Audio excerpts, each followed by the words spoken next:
स च परमेश्वरा एकोपि स्व उपाधिभूत मायानिष्ठ सत्वरजस्तमो गुण भेदेन ब्रह्मा विष्णु महेश्वरादि शब्दवाच्यताम भजते। वह परमेश्वर एक होने पर भी अपनी जो उपाधिभूता माया है उस माया में विद्यमान सत्य रज और तम इन गुण भेद के कारण से ब्रह्मा विष्णु और महेश्वर आदि कह दिया। केवल ये तीन ही नहीं, ये तीन तो प्रमुख है, इसीलिए इनकी भी फिर गुणों की तारतम्यता के कारण से 33 करोड़ देवता के रूप में भी वही परमेश्वर है। इसे कहते हैं ब्रह्मा विष्णु महेश्वर आदि शब्दवाच्यताम भजते। और जो देवताओं के रूप में ही है ये बात नहीं, जितने भी ये सब संसार दिखाई दे रहे सब उसी का रूप है, वही भाषित हो रहा है अनेक रूप से। इसे कहते हैं सब उसी के मायागत सत्व रज और तम गुण भेद के कारण से, उन गुणों के आपसी मिश्रण की तारतम्यता के कारण से ब्रह्मा विष्णु महेश्वर भी तीन प्रमुख के साथ साथ अनंतानंत रूपेण वही परमात्मा अनेक संज्ञाओं को प्राप्त करता है। इसी प्रतिभास को लेकर के कह दिया जाता है उस जड़ में चेतन का भासना व्यवहार हो जाता। तत्सृष्टवा तदनुप्राविश्य, जड़ को उसने पैदा किया और उसी ने उसमें प्रवेश किया है। और प्रवेश श्रुति का अर्थ ये नहीं कि जड़ में चैतन्य है, ये अर्थ नहीं। तो कई बार वहां भाष्यकार ने तो बहुत शास्त्रार्थ हुआ इस विषय में, तत्सृष्टवा तदनुप्राविश्य के लिए निर्णय। प्रवेश श्रुति का तात्पर्य जीव ब्रह्म ऐक्यत्व का बोध कराना है, न कि वास्तव में जड़ में चैतन्य के अस्तित्व को कथन करना है, ऐसा नहीं। इसलिए इसमें श्रुति भी प्रमाण है। मैत्रेय उपनिषद एक दूसरी श्रुति है, वो कहती है अथा योह खलु वास्य राजसो वंश असौ सः योऽयं ब्रह्मा अथ योह खलु वावस्य तामसो वंश असौ सः योऽयं रुद्रो अत योह खलु वावास्य सात्विको वंश असौ सः योऽयं विष्णु। ऐसे कह दिया। रजोंश से ब्रह्मा, तमोंश से रुद्र और सत्वंश से विष्णु। उपाधि वशात, उपाधि के कारण से ये सब कुछ। इसलिए इनमें टीका में एक सुंदर बात कहा है मणिप्रभा। उनका कहना है कि भाई उपाधि विशेषण और उपलक्षण जिनके आधार पर सब भेदों को हम लोग कर रहे हैं, और वेदांत में मुख्य रूप में यहाँ पर वर्तमान स्थल में विशेषण और उपाधि की चर्चा है, उपलक्षण का नहीं है। लेकिन उपलक्षण में इन्होंने बहुत सुंदर बात कहा है कि दो प्रकार का मानना पड़ता है उपलक्षण में, जिसके आधार पर उपलक्षण को एक बार कार्यान्वयी मानते हैं और दूसरी तरफ कार्य अनन्वयी भी मानते। कदे कब कैसा होगा ये, कदे मुख्य रूपेण कार्यान्वयी ही होता है, क्योंकि उपलक्षण हमेशा वस्तु मात्र का परिचायक होता है, वस्तु का परिचायक होता है। लेकिन उपलक्षण के द्वारा पहचान करा दिया गया वस्तु के क्रियान्वयन कर रहे हैं हम, तब कार्य अनन्वयी कहना पड़ता है। कैसे? कहते काकवत गृह पहला का दृष्टांत है। वहां काकवत्व विशिष्ट गृह का हम परिचय कर ले रहे हैं। जब मकान के सामने खड़े होंगे भले कौवा नहीं रहता है, लेकिन काकवत्व के रूपेण ही हम ग्रह को पहचान रहे हैं। ये काकवत्व छोड़ देंगे तो फिर ग्रह का अनेकों घर है उस गली में, किसी भी घर में पहले घुस जाएगा आदमी। अरे जब पहचान रहा हूं उस समय भी भले कौवा नहीं है तो भी काकवत गृहत्व नाम का जिसे हम ग्रहण करते हैं। इन गृह का किसी क्रिया से अन्वय नहीं है। और दूसरा दृष्टांत दे रहे इसलिए काकवत शाखाम आनय, काकवत शाखाम आनय। अब कोई पेड़ है, पेड़ के अंदर एक शाखा है, उस शाखा पर कौवा बैठा हुआ है। आपको कह दिया गया चाहिए वहां से जिस डाल पर वो कौवा बैठा है उस डाल को तोड़ के लाओ। जब आप गए तो वस्तु को तो पहचाना आपने, किस आधार पर? काकवत्व के आधार पर। इन कौवा तो थी नहीं, अच्छा, कवा थी नहीं, लेकिन जब लाए तब भी कवा साथ में तो होता नहीं, लेकिन क्रिया के साथ शाखा का अन्वय हो रहा है। केवल काक के द्वारा शाखा का पहचान नहीं हुआ, लेकिन उस पहचान कर ले गए शाखा का एक विशिष्ट क्रिया में अन्वय भी हो गया। उस स्थिति में हम क्या कहते हैं, तो वहां पर बताया गया कि वो कार्य अनन्वयी कहना पड़ेगा। वास्तव में कार्य क्या, क्रिया अनन्वयी कहना चाहिए, और उपलक्षण क्रिया का अनन्वयी हो गया। और अन्यत्र उपलक्षण कार्य क्या है, वस्तु को पहचानना, तादृश कार्य में पहचानने में वो अन्वय हो जाता है। इसलिए निर्भर होता है आप उपलक्षण को किस में लगा रहे हैं, कहां कैसे ग्रहण कर। अधिकतर केवल काक और ग्रह दृष्टांत के आधार पर लोग ले लेते हैं, लेकिन अन्य दृष्टांत को भी समझना चाहिए। अन्यत्र शास्त्रों में जब उसको लगाएंगे, तब जब क्रिया विशिष्ट वस्तु को उपलक्षण के परिचय कराते हुए वस्तु को क्रिया में अन्वय में करते हैं, वहां कार्य अनन्वयित्व लक्षण को लिया गया। इतर व्यावर्तकत्व सती अवर्तमान कार्य अनन्वयित्व ये लेना पड़ता है। और जहां पर केवल पहचान मात्र कर रहा है वस्तु को, जैसे यहीं पर अंतकरण रूपी जो उपलक्षण के द्वारा उसका चैतन्य मात्र हम पहचान रहे हैं,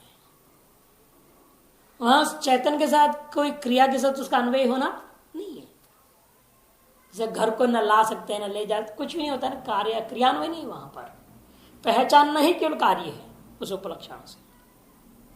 उस स्थिति में इतर वर्तमान अवर्तमान सती कार्य अन्वयित्व कहा, क्योंकि तद्धर्म अन्वित होकर के वस्तु का पहचान, तद्धर्म को त्याग देंगे वस्तु का पहचान भी नहीं हो पाएगा। एक आत्मवस्तु को आप छोड़ देंगे तो गृह को क्या पहचान होगा वहां जाकर के। इसलिए परिचय कराते वक्त वो धर्म अन्वित हो रहा है। इसे परिचय रूपी कार्य के लिए जो प्रयोग होता उपलक्षण, तब कार्य अन्वित कर दिया। और केवल परिचय कराना इस नहीं है, साथ साथ उस जो जिसकी परिचय करा दिया गया उस वस्तु की किसी क्रिया से अन्वय करूंगा, तब उस क्रिया के साथ उस धर्म का कोई मतलब नहीं होता। धर्म केवल परिचय करा के निवृत्त हो जाएगा और वस्तु मात्र क्रिया के साथ अन्वय होता है। अतः क्रिया अनन्वित्व कार्य अनन्वित्व रूपेण जब ग्रहण करेंगे तो दूसरा तरह का उपलक्षण होता है। ये मुख्य रूपेण दो यहाँ वर्णन कर रहे हैं। तथैवावगते है ब्रह्मादिना मुक्त स्वरूप विषयात्, इसमें वो श्रुति को लेकर के विचार हुआ मैत्रेय उपनिषद का।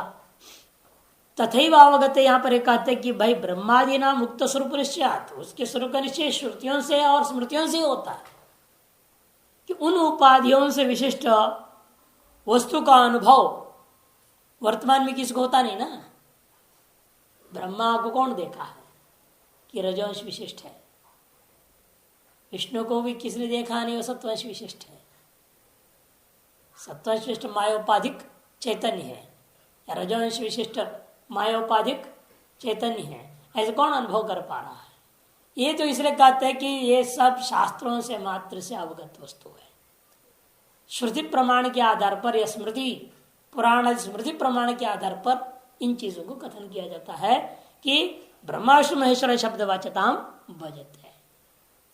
लेकिन तब शंका होता है, ननु ईश्वर साक्षिणो अनादित्वे तदैक्षत भूष्यम प्रजायति इत्यादि ना सृष्टि पूर्व समय परमेश्वर से आगंतुकम ईक्षणम उच्यमानम कथम उपपद्यते। बहुत सुंदर प्रश्न है, बार बार उठता है। हाँ, ये प्रश्न तो सब लोगों के दिमाग में रहता है। ये अनाद्य अनंत है, उसमें क्यों आरंभ आदित्य कैसे आ गई, ईक्षण कृत आदित्य कैसे हो सकता है। ईश्वर साक्षिण अनादित्व है, ईश्वर से क्यों माया अनादि है, अति ईश्वर साक्षी भी आपने कहा अनादि है। यदि अनादि है फिर तद इक्षत साधित्व कैसे सिद्ध हुआ। ईक्षण भी अनादि होनी चाहिए। तदैक्षता भूस्याम प्रजा इत्यादि मंत्रों में सृष्टि पूर्व समय, सृष्टि का पूर्व काल में परमेश्वर से आगंतुकम ईक्षण उच्यमान, परमेश्वर के अंदर आगंतुक ईक्षण को कथन कर रहा है, उन्हें साधी ईक्षण को कथन कर रहा है।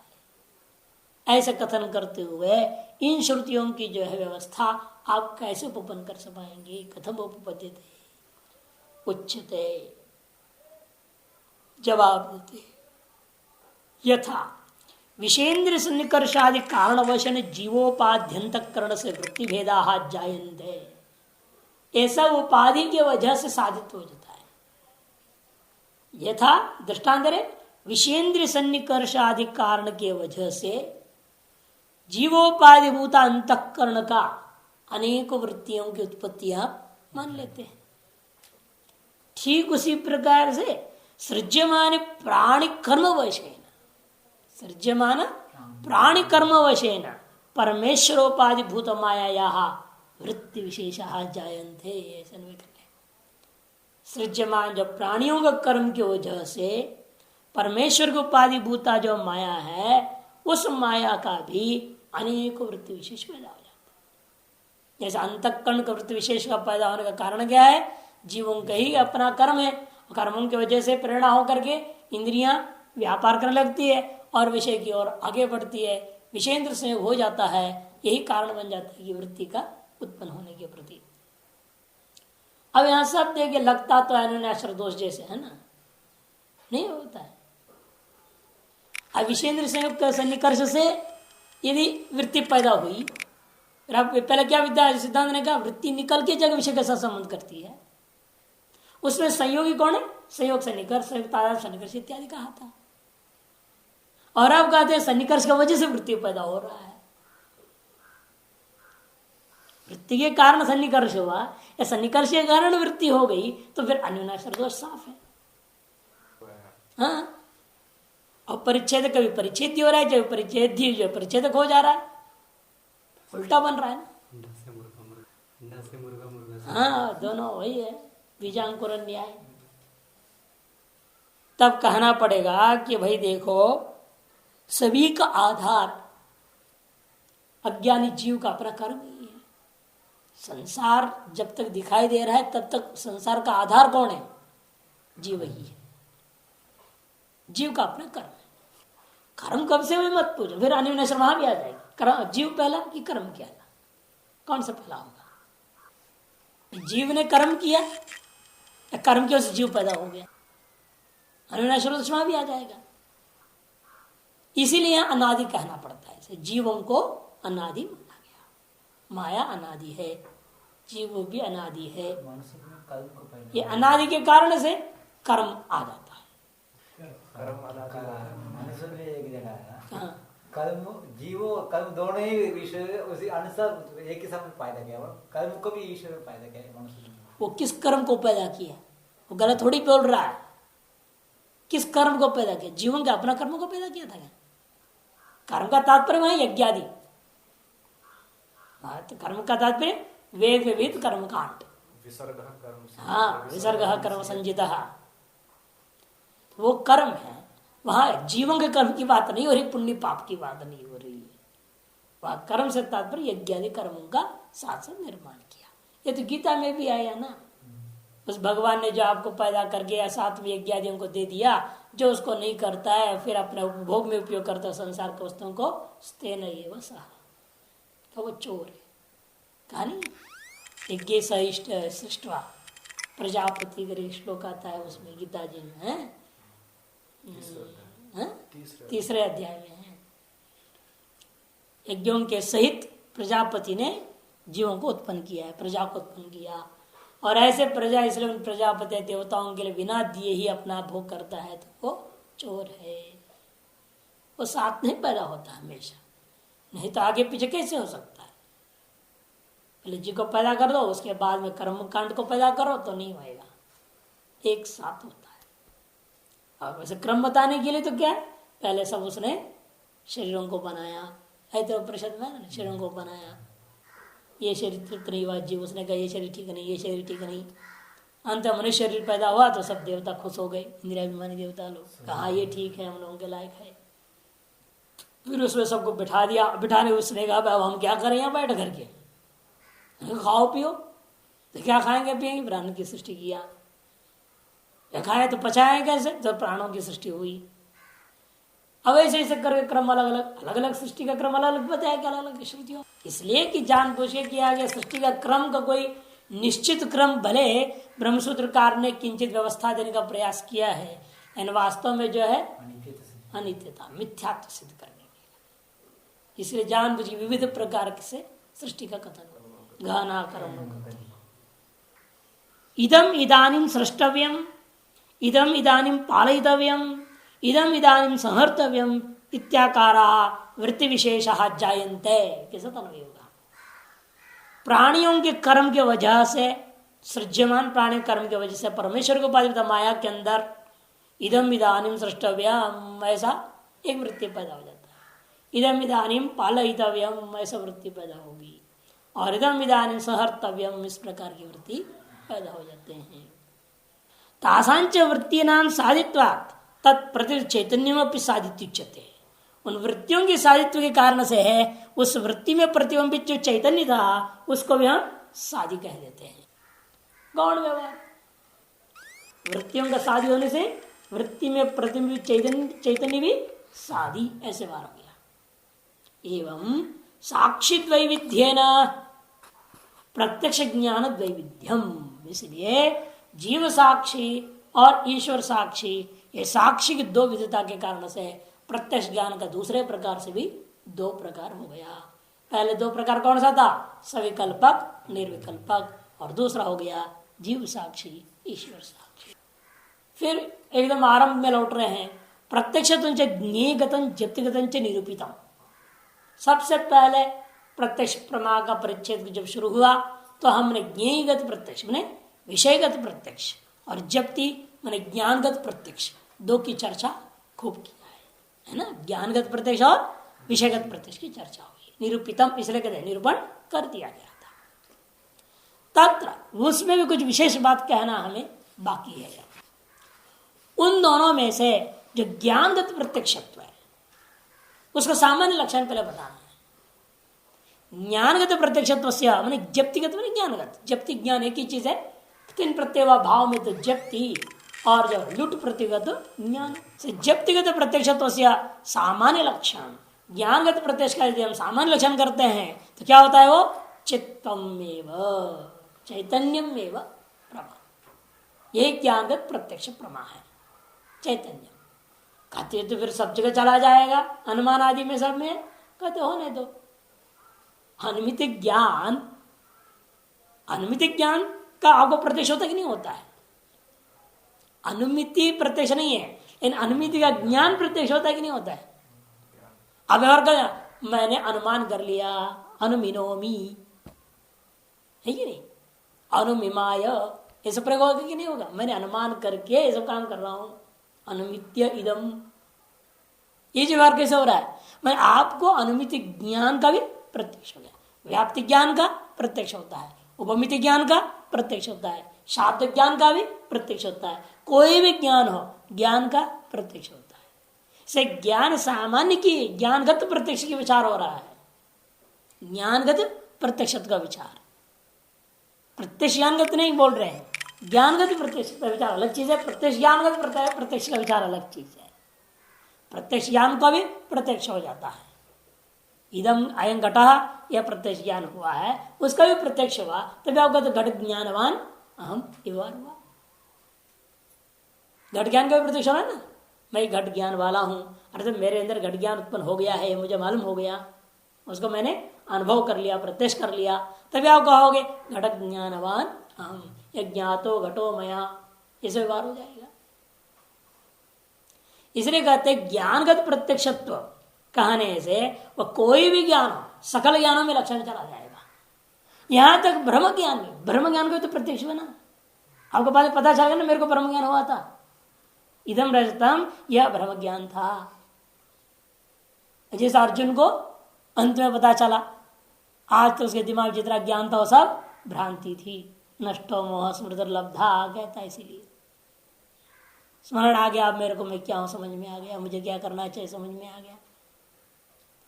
यही किसी को समझ में नहीं आता है, पता ही नहीं मैं मुझे क्या करना है, और सोचते कुछ नहीं करना है, सोचते उल्टा, और बिना कुछ किया रह भी नहीं सकते। नजात तष्टत्य कर्म कृत, भगवान कहते हैं क्षणम अपि, शरीर है तो वो सक्रिय रहेगा, श्वास चलती रहेगी ना, अश्वास चलेगी तो कुछ ना कुछ तो होना ही है शरीर में।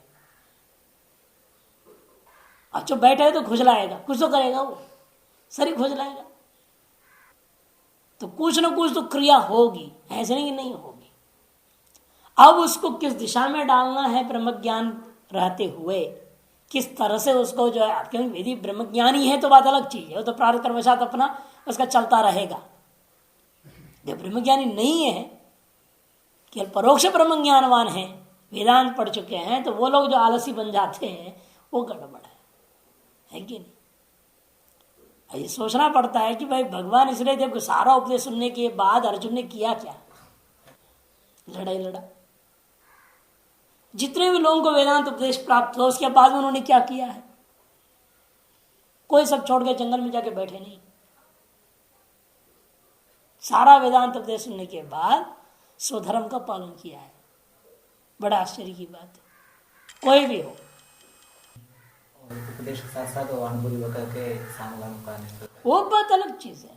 वो है फिर वही तुम हम जो बात किसको कह रहे हैं, परोक्ष ब्रह्म ज्ञान की बात कह रहा हूं, तो अप्रोक्षानुभूति होने की बात फिर ला रहे हो। अप्रोक्षानुभूति बात तो खत्म कहानी, वो तो प्रारब्ध के साथ बोल दिया ना। ये तो परोक्ष ब्रह्म ज्ञान किया, जिसने भी ब्रह्म ज्ञान सुना है उसने क्या किया अंत में, जिसकी अनुभूति हुई नहीं उसे पूर्व काल की बात। ऐसे जितने भी दृष्टांत आते हैं सब पुराणों में देख लो, चाहे अन्यत्र भी देख लो, श्रुतियों में भी। याज्ञवल्क्य से पढ़कर कौन मिलेगा श्रुतियों में? यमराज जी से पढ़कर कौन मिलेगा वेदांत उपदेष्टा? श्रोता नचिकेत से कौन मिलेगा? उन दोनों ने क्या किया, गुरु चढ़ों ने? यमराज जी छोड़ करके सन्यासी होकर बैठ गए हिमालय में जाकर के। नचिकेता लौट के क्या किया? आइए तो इसको क्या करते लोग, करते वो उसको प्रारब्ध कर्म था बोल देते। अरे प्रारब्ध कर्म था, वहां कहीं ये नहीं आता कि अप्रोक्षानुभूति का प्रसंग। श्रवण किया उसने, श्रृण्वन्तोपि यं न विद्युत इत्यादि बोला गया है, नहीं श्रवणानंतर नचिकेता का अप्रोक्षानुभूति हुई है। तदंतर पर अपने प्रारब्ध का वशात वो राजा बन के रह गया। ये ध्रुव स्थिति में आज भी रह रहा है, जैसे प्रहलाद बाद में राजा हुआ। जितने भी ऐसी घटना, युधिष्ठिर हुआ, कम ज्ञान था युधिष्ठिर को, वो भी कम वेदांति नहीं है। महाभारत में 3 या 4 प्रसंग है जहां युधिष्ठिर का उपदेश सुनो, पूरा वेदांत बोलता है, और राजा था। तो उन लोगों ने, कई लोग ने बहाना क्या बनाया था, क्षत्रिय है इसलिए उन्होंने अपना काम किया, ज्ञान के बाद सन्यास के अधिकारी नहीं थे, ये बहाना बनाते हैं। मैं कहता हूं केवल क्षत्रियों का ही दृष्टांत कहाँ है, और भी तो ब्राह्मणों का भी दृष्टांत है वहां।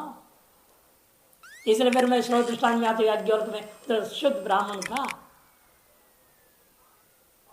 गुरुकुल चलाया। इतने बड़ा परोक्ष ब्रह्मज्ञानी कोई नहीं हो सकता याज्ञवल्क्य के बराबर, और वो व्यक्ति तो पत्नी वाला था। क्या प्रतिबंध रह गया उनके लिए, क्या प्रतिबंध रह गया जो अपरोक्ष ज्ञान में हुआ? प्रतिबंध जो भी रहा, इसलिए उसके बाद में सन्यास में भी तो गया वो लास्ट में। अंत में तो वो तो जहारा सब छोड़ करके चल दिया, लास्ट में अंत में तो ही हुआ, मैत्री को उपदेश देख करके वो अपने सन्यास में चला गया। अनेक जन्मों में से प्रतिबंध क्या वर्णन तो कहीं है नहीं, लेकिन प्रतिबंध था तो पक्की बात है। तभी वो इस तरह से बार बार राजा के दरबार में जा रहा है, ये हो रहा है, गुरुकुल चला रहा, सब कुछ था। इसलिए यहां विरोध किसी बात की नहीं बनती है कि ज्ञान और ज्ञानगत प्रत्यक्ष, किसी भी ज्ञान का, ब्रह्म ज्ञान का भी विचार ही चल रहा था, ब्रह्म ज्ञान का भी प्रत्यक्ष होता है। और हम लोग जितने भी हैं इस समय क्या है, ब्रह्म ज्ञान में ही तो है, नहीं सब ब्रह्म ज्ञान में है, और ब्रह्म ज्ञान का प्रत्यक्ष सबको हो रहा है। अहम देवदत्तो अस्मि, ये सबसे बड़ा ब्रह्म ज्ञान है। मैं देवदत्त हूं, मैं सन्यासी हूं, ये ब्रह्म ज्ञान है, ये भ्रांति है। इस भ्रांति ज्ञान का प्रत्यक्ष सबको हो रहा है, और उस ज्ञान का अहंकार भी सबके अंदर है। प्रत्यक्ष नहीं हो रहा है क्या? ज्ञान में तो प्रत्यक्ष तो होगा कैसे ही, क्योंकि वो परोक्ष हुई नहीं। स्वयं ज्ञान स्वप्रकाश है ना, वो छिपेगा कहां से? इसलिए कहते हैं यहां ज्ञानगत प्रत्यक्ष का सामान्य लक्षण यदि मैं करूं तो क्या करना पड़ेगा मेरे को? लक्षण चैतन्यम चित्तमेव। तब किसने दोष दिया, फिर तो अनुमिति में भी लक्षण चला जाएगा। पर्वतो वन्यमान इत्यादि वन्याद्याकार वृत्ति उपहित चैतन्य से, वन्यांश प्रत्यक्ष नहीं बोल रहा हूं, वन्याद्याकार वृत्ति, वन्यादि में वन्य साध्यक पर्वत पक्ष का आकार वृत्ति हुई है। पर्वतो वन्यमान में वन्य साध्यक पर्वत पक्ष का आकार वृत्ति, तारस वृत्ति उपहित जो चैतन्य है वो अनुमिति ज्ञान कहा जाएगा। पर्वतोन्मानी थी अनुमिति ज्ञान, वो अनुमिति ज्ञान क्या है? वो स्वात्मांश स्वप्रकाशतया प्रत्यक्ष, ज्ञानांश में स्वप्रकाश होने के नाते उसको हम प्रत्यक्ष मानेंगे। अनुमिति ज्ञानांश में, उस ज्ञान का परिच्छेद का अनुमित्यांश में नहीं, उस अनुमिति का विषय वन्यांश पर्वतांश में भी नहीं बोल रहा हूं कुछ। अनुमिति ज्ञान पर मात्र, ज्ञानांश मात्र में लेना। अनुमिति ज्ञान में क्या है? दो हिस्सा है, एक अनुमिति रूपा विषय, ज्ञान का विषय कौन है? अनुमिति, और अनुमिति का विषय कौन है? पर्वत और वन्य रूपा पक्ष और साध्य, वो अनुमिति का आकार है, उसका विषय बन रहा है। इसलिए अनुमिति ज्ञानांश में जो होगा वह स्वप्रकाश, ज्ञान तो सदा स्वप्रकाश है, अतएव स्वांश में वह प्रत्यक्ष ही माना जाएगा। बनी तो प्रत्यक्ष हो ही नहीं सकता, वन्य नहीं हो सकता, धूम हो सकता है? धूम जो है, हाँ, लेकिन अनुमिति के कोटि के अंदर धूम तो होता ही नहीं। पर्वत रहता है, पर्वत की विषय पहले दो बात बता चुके हैं, दोनों बातें हो सकती हैं। पर्वत इंद्र से निकृष्ट हो तो प्रत्यक्ष होगा, इंद्र से निकृष्ट न हो तो परोक्ष ही माननी पड़ेगी। अब जैसे कोई व्यक्ति दिल्ली में बैठ के पर्वत व निमान अनुमिति करे, वहां कहीं पहाड़ दिखता तो है, यहाँ तो भाई आप अनुमिति करो, पहाड़ सामने है, पहाड़ तो प्रत्यक्ष हो रहा है यहाँ पे। और जहां पहाड़ नहीं वहां बैठे अनुमिति कोई करे पर्वत व निमान, इंद्र से निकृष्ट तो है नहीं पर्वत, तो संशय उभयांश परोक्ष माना, इसीलिए वेदांत इंद्र से निकृष्ट हो तो पर्वतांश प्रत्यक्ष है, वन्यांश में परोक्ष है।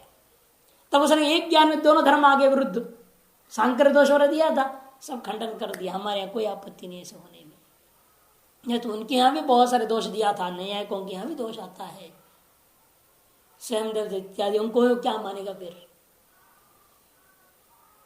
प्रत्यभिज्ञा स्थल में तो साफ दोष है, प्रत्यक्ष और परोक्षांश है ये दोनों, उसमें वो मिथ्या है क्या, भ्रांति है क्या, वो यथार्थ है। इसलिए यहां पर कहते हैं स्वात्मांश स्वप्रकाशतया प्रत्यक्षत्वात्, तत्तद विषयांश तो प्रत्यक्षत्व तो पूर्वोक्तम एवं। जहां तक विषयांश की बात आएगी वहां प्रत्यक्षत्व का विचार पूर्व के आधार पर ही घटा लेना पड़ेगा। पर्वतांश में विषय से इंद्र से निकृष्ट हो तो प्रत्यक्ष, नहीं तो नहीं। उसके अलावा घटांश में भी, अयंघट इत्यादि में भी घटगत जो प्रत्यक्ष है, विषयांश में जो प्रत्यक्ष है वो क्या है? प्रमात्र विचिन चेतन की सत्ता और विषयावचिन सत्ता की ऐक्यता से होता है, इत्यादि जो पूर्व में चर्चा की गई है उसी को ग्रहण करना पड़ेगा। विषयगत प्रत्यक्ष में पूर्ववत ही लेना है, इसलिए पूर्वोक्तम में। अतः ये जो हमारा लक्षण है अभी ज्ञानगत प्रत्यक्ष का लक्षण भ्रांति में भी जाती है। तस जब भ्रांति रूप प्रत्यक्ष है नाति व्याप्ति ही, भ्रांति रूपी प्रत्यक्ष में अतिव्याप्ति नहीं हो रही है। अतिव्याप्ति क्यों नहीं है? क्योंकि मेरा लक्ष्य है वो, अलक्ष्य में जाएगा तब ना अतिव्याप्ति कहा जाएगा। जब भ्रांति भी मेरा लक्ष्य है तो अतिव्याप्ति कहाँ है? भ्रांति ज्ञान का भी प्रत्यक्ष होता है। अतः ज्ञानगत प्रत्यक्ष का लक्षण यदि भ्रांति ज्ञान में जा रहा हो तो गलत है क्या? नहीं, अतएव अतिव्याप्ति नहीं होगी। भ्रम प्रमा साधारण प्रत्यक्षत्व सामान्य निर्वचन तस्यापि लक्ष्यत्वात्, साफ कहते क्योंकि हमने जो भी किया है लक्षण ज्ञानगत प्रत्यक्ष का लक्षण क्या किया? चित्तमेव।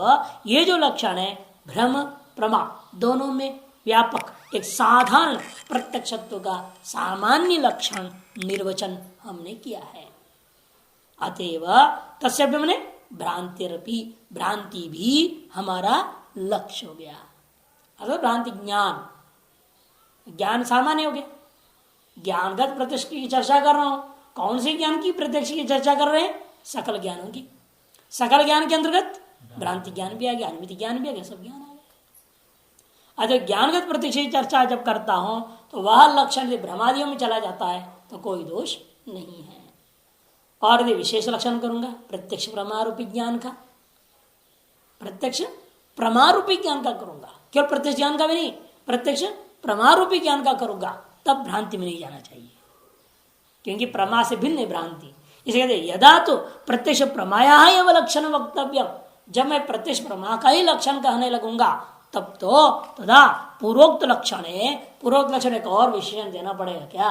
अबाधितत्व विषय विशेषण ज्ञेयम, अबाधितत्व को विषय का विशेषण जोड़ लेना। क्या लक्षण था पहले? अनधिगत, पहले लक्षण क्या किया था? अनधिगत। अब अबाधित तो अब विशेषण दे रहे हैं हम, अबाधित तो विशेषण दिया जा रहा है। शुरू में जो लक्षण किया गया था एकदम, क्या लक्षण था? प्रमाण चैतन्य और विषयावचन चैतन्य की अभेद। तत्तदिंद्रिय योग्य वर्तमान विषयावचन चैतन्य अभिन्नत्व तत्तदाकार वृत्तिवचन ज्ञान से तदंशे प्रत्यक्षत्वम। जहाँ विषय प्रत्यक्ष शुरू किया उससे पहले द्वितीय घटाधर विशेष प्रत्यक्ष तो प्रमात्र भिन्नत्वम जाया, उससे पहले वो लक्षण आया। हमारा इसमें तो पृष्ठ संख्या 64 पे। उस विषयावचन चैतन्य में क्या करना? अबाधित विषयावचन चैतन्यम विशेषण दे दे। तत्तदिंद्रिय योग्य वर्तमान, उसमें जोड़ देना अबाधित भी जोड़ दो। तत्तदिंद्रिय योग्य वर्तमान अबाधित विषयावचन चैतन्य अभिन्नत्वम तत्तदाकार वृत्तिवचन ज्ञानांशे ज्ञानस्य तत्तदंशे प्रत्यक्षत्वम। 50 नंबर पृष्ठ, पृष्ठ संख्या 50, निष्कृष्ट लक्षण जहाँ दिए हैं कैलाश का पुस्तक में, पृष्ठ संख्या 50 में। हाँ, उस वर्तमान के बाद जोड़ देना है अबाधित शब्द। तत्तदिंद्रिय योग्य वर्तमान अबाधित विषयावचन चैतन्य भिन्नत्वम तत्तदाकार वृत्तिवचन ज्ञान से तदंशे प्रत्यक्ष, तो प्रत्यक्ष प्रमा का निष्कृष्ट लक्षण हो जाता है। भ्रम में अतिव्याप्ति निवारण हो जाएगा। विषय विशेषण ज्ञेयम। शुक्ति रूप्यादि भ्रम से संसार काल का बाद विषय प्राप्ति भाषिक रजतादि विषयकत्वेन उक्त लक्षण अभावात नाति व्याप्ति है। देखो इदम रजतम अतिव्याप्ति नहीं होगा। आप क्यों? शुक्ति रूप्यादि भ्रम से, शुक्ति में जो रजत ज्ञान का जो भ्रांति ज्ञान हुआ उसके अंदर होता क्या है? संसार काल का बाद विषय प्राप्त, संसार कालिक बाद। क्योंकि यहाँ पर विचार, क्योंकि सारे वस्तु ही बाद हो रहा है ना। अंत में जब आत्मज्ञान का निश्चय हो जाता है तब पूरा संसार ही बाधित हो जाता है, या नहीं? इसलिए हम उस बात से कोई लेना नहीं, त्रिकालिक बात से तात्पर्य नहीं है। यहाँ पर संसार काल में ही संसार कालिक बाध विषय भूता जो प्रातिभाषिक आदि को विषय करने वाला जो भ्रांति ज्ञान में अतिव्याप्ति निवृत्त हो जाएगा। कि संसार काल में अबाधित होनी चाहिए। स्वप्न क्या है? संसार काल में बाधित हो जाता है। और जागृत का वस्तु टूथपेस्ट वगैरह है, ये संसार काल में बाधित नहीं होते, इसलिए इनमें आसक्ति भी हो जाती है। और इनमें इसलिए प्रत्यक्ष प्रमा को हम मानते हैं, इनकी प्रत्यक्ष प्रमा होता है, इनमें सत्यत्व व्यावहारिक सत्यत्व भी है जब चल रहा है। तो इसलिए इनका है ये जो विशेषण में अबाधित का तात्पर्य समझा रहे। अबाधित का मतलब कब अबाधित?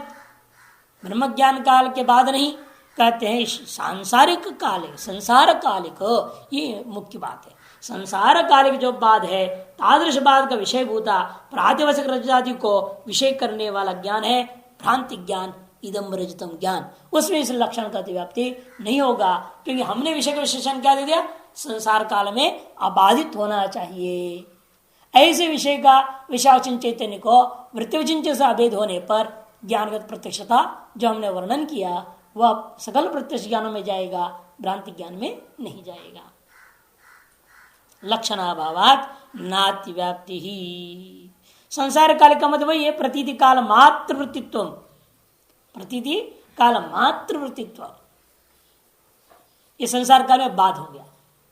प्रतीति काल से भिन्न काल में रहने का नाम संसार काल में अबाध। प्रतीति काल मात्र में रहकर तद अन्य काल में यदि बाधित हो गया उसको संसार काल के बाधित विषय माना जाता है। तो पूर्व पक्षी कहता है यहां पर कि भाई ब्रह्म ज्ञान वास्तव में है ही नहीं। एक पक्ष है, संसार में कभी भ्रांति ज्ञान होता ही नहीं, किसी को आज तक भ्रांति ज्ञान हुआ ही नहीं, न होगा। प्रभाकर में मान सकते कि जो भी ज्ञान होता है वो अपने आप में यथार्थ होता है। फिर इदम रजतम के बाद नेदम रजतम होता वो क्या है? तो कहते वो वास्तव में क्या है? विवेक आग्रह ना। वो जो था पहले क्या हुआ था, आपने उसको भिन्न वस्तु को अभिन्नत्व ने ग्रहण किया लिया, भिन्न थे वो, और उसको आपने अभिन्न रूप में ग्रहण कर लिया, और आप उसको भिन्न रूप में ग्रहण कर रहे हो। दोनों ज्ञान अपने आप में सही है। ये प्रभाकर मीमांसक वगैरह लोग मानते हैं, लेकिन दूसरे लोगों का कहना नहीं है। कहते नहीं, देखो भ्रांति ज्ञान भले सिद्ध है, लेकिन ये जो आपने कहना उसका विषय बाधित है संसार काल में, ये ठीक नहीं। क्यों? क्योंकि उसका जो विषय है इदम रजतम का रजत जो विषय है ना, वो संसार काल में अबाधित ही रहेगा। क्योंकि जो रजत मुझे शुक्ति देश में दिखाई दिया है वो दुकान वाला रजत है, और दुकान में जो रजत तो बाधित है क्या संसार काल में? अबाधित है। इसे पूर्व पक्ष कहना है यहाँ मुख्य न्यायिक है। यहाँ वो कहता है भ्रांति ज्ञान सिद्ध होने पर भी उस भ्रांति ज्ञान का विषय रजत को आप बाधित मानते हो, यह मानना उचित नहीं है। अतः अबाधित विशेषण देकर के अतिव्याप्ति जो आप निवारण कर रहे हैं वो खंडित हो गया। क्यों? वो बाधित है ही नहीं, अबाधित है ही नहीं वो विषय। आप जागृत काल विषय को अबाधित कहते हैं और भ्रांति ज्ञान के विषय को बाधित कहते हैं, लेकिन भ्रांति ज्ञान के विषय बता रजतादियों को आप बाधित नहीं कह सकते, क्योंकि भ्रांति ज्ञान का विषय जो सामने दिखाई दे रहा है वह विषय वास्तव में अन्यत्र विद्यमान वस्तु को देख रहा हूं। दुकान में हाटस्थ जो रजत था, दुकान में जो रजत था उसको मैं यहां देखा। अतः दुकान में दिखाया रहा हुआ जो रजत है वो कभी बाधित नहीं होता। अतः ब्रह्म ज्ञान भी अबाधित विषय वाला ही है। अतः प्रत्यक्ष प्रमाण का लक्षण में अबाधित विशेषण देने पर भी ब्रह्म ज्ञान में अतिव्याप्ति निवारण नहीं होगा। ब्रह्म ज्ञान तो मान ही नहीं रहा। नहीं, वो तो प्रभाकर मान नहीं रहा, नहीं एक मानता है। नहीं है कि जो लक्षण तो किया हमने, अयथार्थ अनुभव का लक्षण किया, मिथ्या ज्ञान का लक्षण किया है उसने, नहीं है कौन है अन्यथा ख्यातिवादी। उसका ही कहना है कि दुकान का जिसको मैं यहां देख रहा हूं वो अन्यथा ख्याति है, प्रभाकर तो अख्यातिवादी है, वो अख्यातिवादी की बात है। हमने बता दिया कि वो भ्रांति ज्ञान मानते ही नहीं है। उन लोगों में अतिव्याप्ति चरित्र शास्त्र ही समाप्त हो जाता है। जो मानते ही नहीं उसमें अतिव्याप्ति का शंका कहां रह गया? शंका इनमें आएगा। आप अतिव्याप्ति निवारण अबाधित शब्द दिए तो तुरंत उठ कर खड़ा हो जाएगा, वो कहेगा कि भाई अबाधित कैसे? अबाधित विशेषण देने मात्र से भ्रांति ज्ञान में होता हुआ अतिव्याप्ति निवृत्त नहीं हो सकता, क्योंकि भ्रांति ज्ञान का विषय भी अबाधित ही है। ऐसा बोला जाए इदम सुक्ति में, अब दुकान तो यहाँ नहीं आई है। दुकान नहीं आएगा, लेकिन दुकानस्थ रजत को मैं देख रहा हूँ। अच्छा, ज्ञान का विषय दुकानस्थ रजत है ना।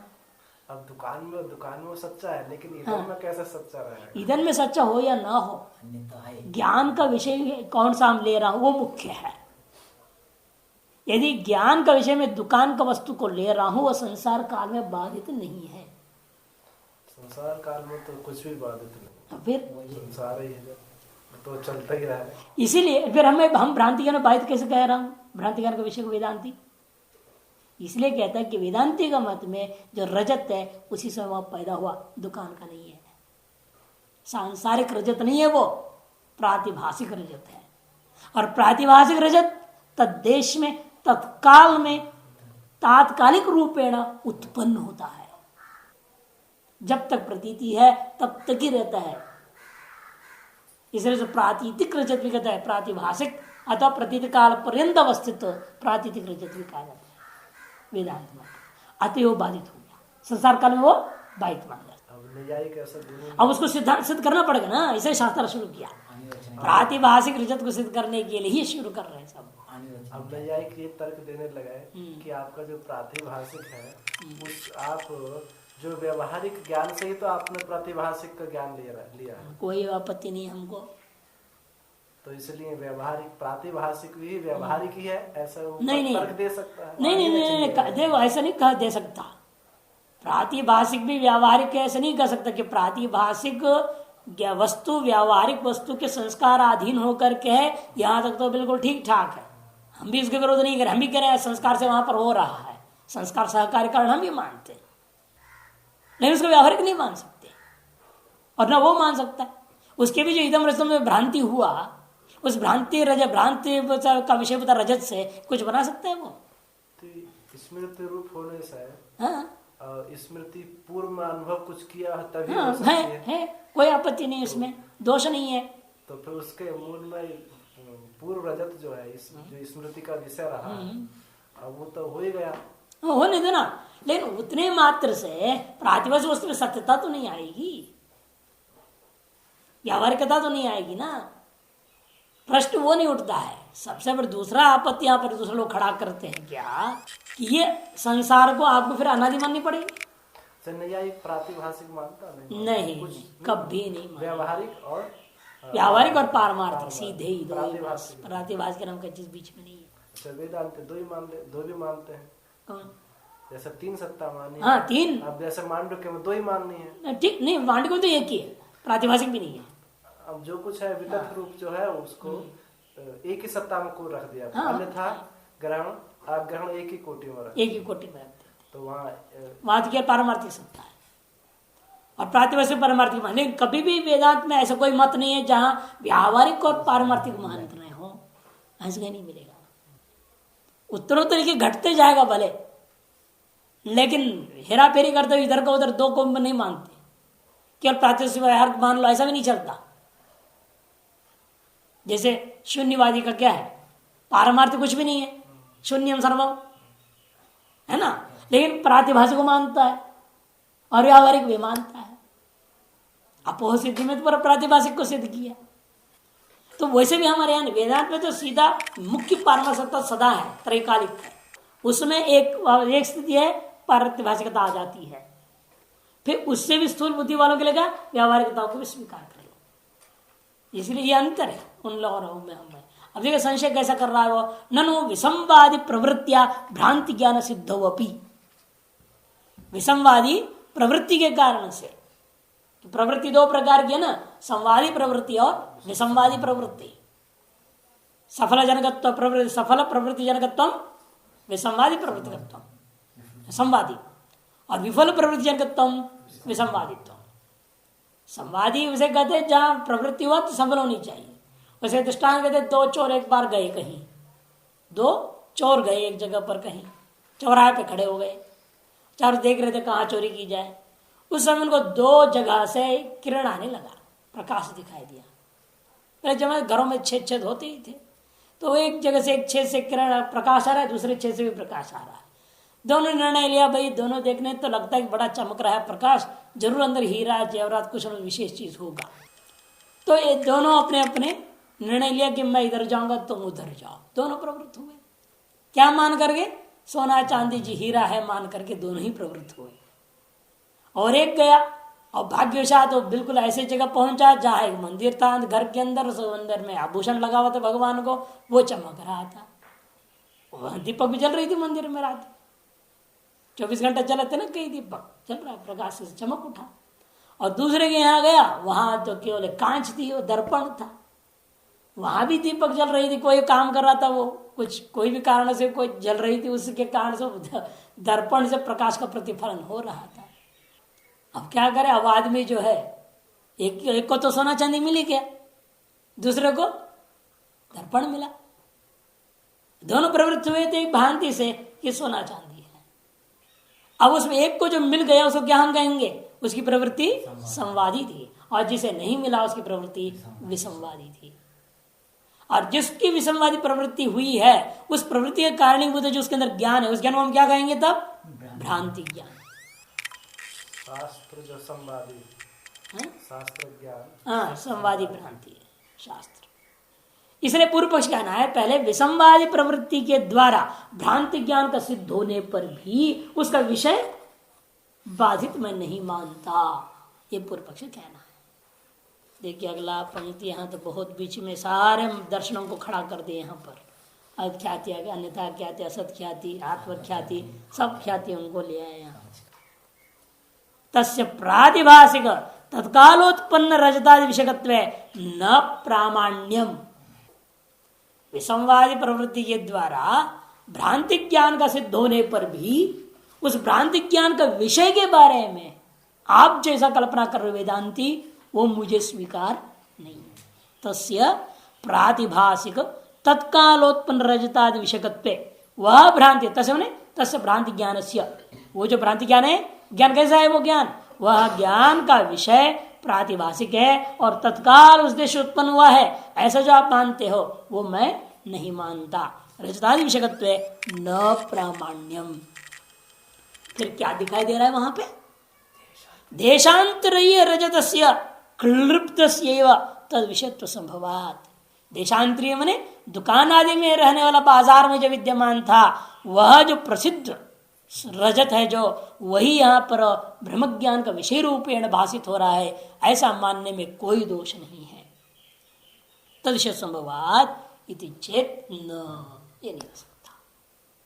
तब कहेंगे भाई तस् क्यों, सबसे पहला हेतु दे रहे हैं, तस्य असन्निकृष्टतया, दुकान का रजत सन्निकृष्ट तो है ही नहीं, वो यहाँ कैसे दिखाई देगा। तस्य असन्निकृष्टतया प्रत्यक्ष विषयत्व योगात्, वह प्रत्यक्ष का विषय नहीं हो सकता। और यहां जो हुआ है ज्ञान इदम रजतम, ये क्या है, प्रत्यक्ष है। इदमांश प्रत्यक्ष, रजतांश स्मृति नहीं है। रजत का स्मृति हो रही है ऐसा कोई नहीं मानता। यदि स्मृति होता तो प्रवृत्ति नहीं होती है। जैसे कोई व्यक्ति बैठा है और उसको अपनी माँ की स्मृति हो गई तो क्या भागेगा, क्या स्मृति होगी तो हो गई, लेकिन पता है ना सामने है नहीं तो करेगा क्या, चुपचाप बैठा रहे। स्मृति प्रत्यक्ष नहीं होती, कभी नहीं हो सकती। स्मृति का विषय कभी प्रत्यक्ष नहीं होता। और यह रजतम क्या हुआ है, प्रत्यक्ष हो रहा है। प्रत्यक्ष होने के अंतर आगे प्रवृत्ति भी हो रही है। प्रतिविज्ञा हो, ऐसा प्रतिविज्ञा, प्रतिविज्ञा में भी प्रवृत्ति आशा नहीं, जरूरी हो नहीं है। प्रतिविज्ञा में भी जरूरी नहीं होती, प्रवृत्ति हो सकती है, हो सकती है, प्रत्यक्ष तो होता है, इदम से प्रत्यक्ष होता है।